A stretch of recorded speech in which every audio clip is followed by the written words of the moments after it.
Mother Teresa. Hello, friends. Today's story is about a real hero, but not the kind you see in cartoons or video games. This hero didn't have superpowers, didn't fly in the sky, and didn't fight bad guys with a sword. Her weapon was much more powerful. Her name was Mother Teresa. And after you hear her story, I think you will feel like you can change the world too. Mother Teresa was born a very long time ago, in 1910, in a small town called Skopje. Her parents named her Agnes Bojaksu. That's a big name, isn't it? Let's just call her Agnes for now. Agnes was the youngest in her family. She had an older brother and sister. She loved to play hide and seek, sing songs at church, and help her mother cook. But something made Agnes very special even as a little girl. She noticed when people were sad. If someone was crying, Agnes would sit next to them and say, "It's okay, I'm here." One winter, when she was about 6 years old, she saw a poor man outside her house, shivering in the snow. She ran inside and told her mother, "Mama, he's so cold." Her mother smiled and gave Agnes a warm piece of bread and a blanket. "Go, give it to him," she said. Agnes ran outside and gave the bread to the man. The man's eyes filled with tears, and he whispered, "Bless you, child." That moment stayed in Agnes's heart forever. Agnes's mother was her first teacher of kindness. She often told her, "When you do something for someone, do it with love, not because you want a reward." Her mother also taught her to never ignore someone in need, no matter who they were. Agnes listened, and her heart grew bigger and bigger. When Agnes turned 12, she started thinking deeply about her life. She loved learning about missionaries, people who go to faraway lands to help others. One day, while praying, she felt something strange, like a small voice in her heart saying, "Go, help the poor." This feeling stayed with her for years. By the time she was 18, she knew she had to follow it, even if it meant leaving her home forever. Agnes hugged her mother for the last time at the train station. Her mother told her something she never forgot. "Put your hand in God's hand and walk all the way with Him." Agnes took a long journey to Ireland, then to India. When she arrived in Calcutta, she saw something that broke her heart. Thousands of poor people living in the streets. At first, Agnes became a teacher in a school for girls. She taught reading, writing, and singing. The girls loved her gentle smile. But every day, on her way to school, she saw sick people lying on the streets, hungry children with no shoes, and old people with no one to care for them. Her heart began to feel heavy. She thought, "How can I teach inside four walls when people outside are dying?" In 1946, while traveling on a train, Agnes felt something very strong in her heart.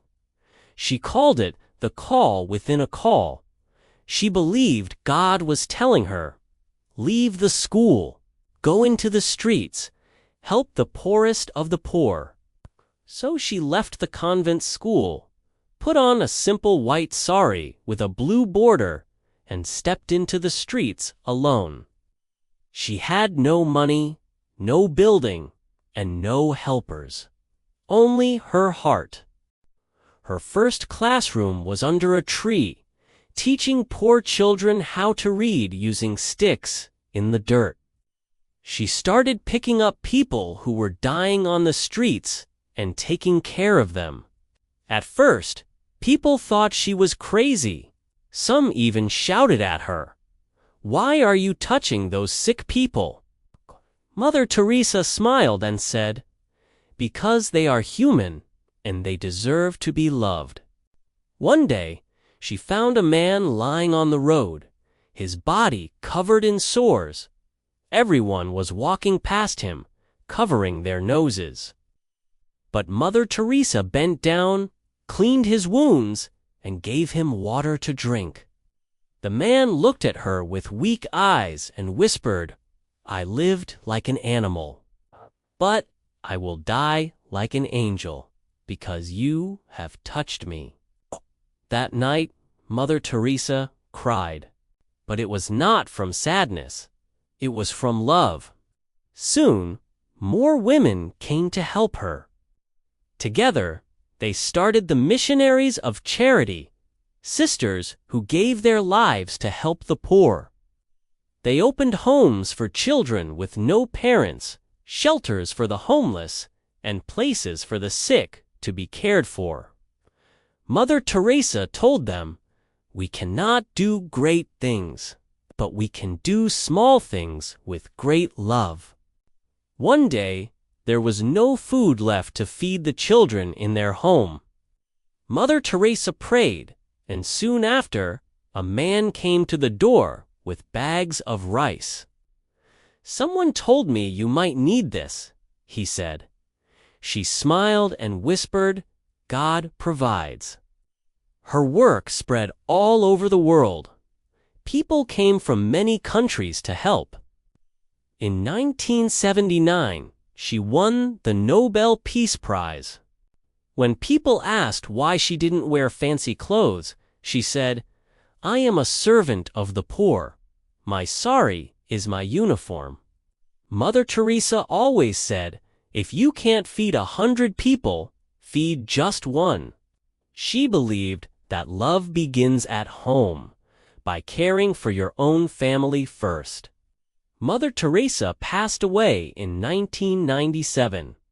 The world cried, but her work still continues. Today, the Missionaries of Charity are in over 130 countries. Friends, if a small girl named Agnes could grow up and change the lives of millions, what about us? We don't need money to be kind. We just need a heart that cares. So tomorrow, try this. Smile at someone. Share your lunch. Help your parents. Say something nice to a friend. So we can be a little like Mother Teresa every day. Mother Teresa spent her life helping the poor until she became very old and weak. She passed away in 1997. The whole world cried for her. But she left us with a gift, a simple lesson. If you want peace in the world, start by loving your family. If you want to help the poor, start with the person next to you. Friends, Mother Teresa's story teaches us, you don't need to be rich. You don't need to be powerful. You just need to be kind every single day. Let's make a promise today to smile more, to share what we have, and to help someone in need. That's how we can all be a little like Mother Teresa. If you enjoyed this story, like, share, and subscribe so we can bring you more stories of real-life heroes. Thank you for listening.